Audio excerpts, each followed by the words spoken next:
But before, I just want to get you excited about Chile.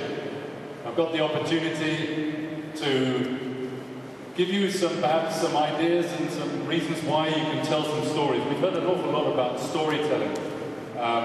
Let's just see which one.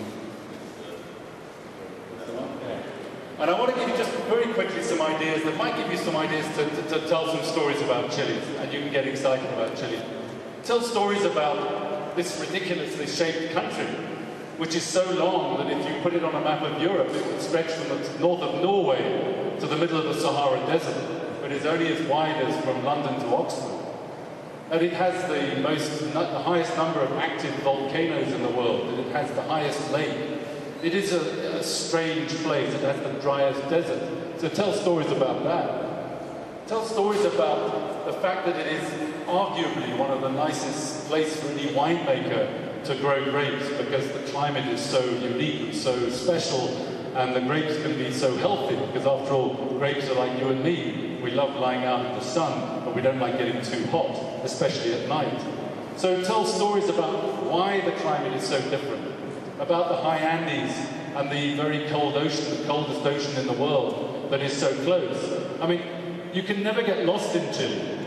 If you can see the Andes on your right-hand side, you know you must be facing north. You can drive from the Andes to the ocean in under 2 hours. So this is a great country that has cold air from the mountains and cold air from the sea to keep the grapes nice and cool and healthy. You can tell stories about the fact that Chile does have a DO system, that a lot has changed in the nearly 500 years since Chile has been making wine.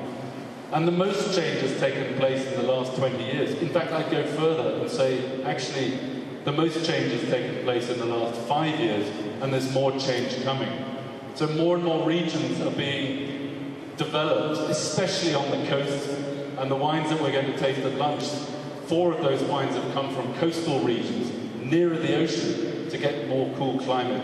And others have come from higher up in the Andes foothills for the same reason.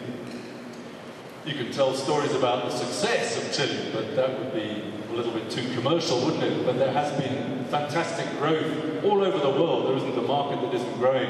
The 2 biggest markets, the UK and the US, are still vying for first position, and it's a healthy battle. But many other markets are growing too. And to get more of these stories, you can follow us in various methods, whether it's Facebook, although I think somebody said this morning we shouldn't have our own groups, but you can follow us on Twitter. You can find lots more details to give you ideas as to what stories to tell. And in terms of the wines that I'm going to show you at lunch, and also if there's some left over, which I think there will be, you might find some at the dinner tonight, seek them out, because they make a nice change from Franciacorta, much as I enjoyed Franciacorta last night, but I craved a red wine halfway through the meal, didn't you? But there is a Sauvignon Blanc from a vineyard which is only 3 kilometers from the ocean in the San Antonio Leda Valley. Valdivieso, a very old-fashioned company, but it's got a New Zealand winemaker. He went there 20 years ago, married a Chilean. He's making fantastic modern Sauvignon Blanc from a cool coastal region. Or the connoisseur Gewürztraminer. Gewürztraminer, not a lot grown in Chile, but where it is in the cooler regions, it's stunning and makes a wonderful alternative to Gewürztraminers from other parts of the world. And made by connoisseur, whose winemaker and managing director, Adolfo Hurtado, is one of the most charming, charismatic and educated Chileans I've ever met. A real gem of a guy who's just made a Sauvignon Blanc that's won the best Sauvignon Blanc in the world, according to the International Wine and Spirit Competition. Or you can have a Chardonnay from Errázuriz, an old family firm that's been going for 160 years. But this one's from one of their new vineyards in the coastal regions of what was once known as a warm region, Aconcagua. But this is a region right on the coast, within 12 kilometers of the coast. And it's making a completely different style, using wild yeasts, just to give that extra funky character. Then we have Casa Silva, which is a family firm down in Colchagua, uniquely in Colchagua, the heart of the Huaso cowboy country in Chile. And they are specialists in Carmenere, this unique variety that originated in Bordeaux before phylloxera devastated those vineyards, went to Chile and now thrives in Chile. A unique style of wine. which I think, if you don't have it at lunch, then certainly check it out tonight. And perhaps from the king of grapes in Chile, Cabernet Sauvignon, from the king of the wine producers, Conchitoro, the biggest, in my opinion, the best, the most responsible, the most innovative, the most marketing savvy company that any one country could have as its market leader.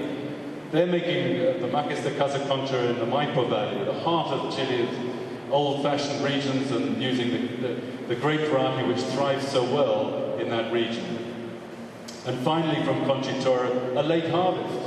Check that out. A dessert wine which is not too sweet, not too cloying, smells of marmalade, smells of orange blossom, made with Sauvignon Blanc, with a 10% of Riesling and a 10% of Gewürztraminer. Or if you check out the tasting sheet that I've put out, you'll notice that mass isn't strong in Chile. It says 88% Sauvignon, 10% Riesling, 10% Gewürztraminer. Well, you get more for your money in Chile, that's for sure. So, that's just a brief run-through. I'm giving you ideas to check out what's happening in Chile, because believe me, it's an exciting country as a nation with a lot changing. But it's also an exciting nation from a wine-producing point of view, because every time you look, you see something different. And if you think you know Chile, check it out, because so much has happened, and so much is happening. And Stephen Spurrier was not wrong when he said it's the most exciting wine-producing region in the New World. Thank you.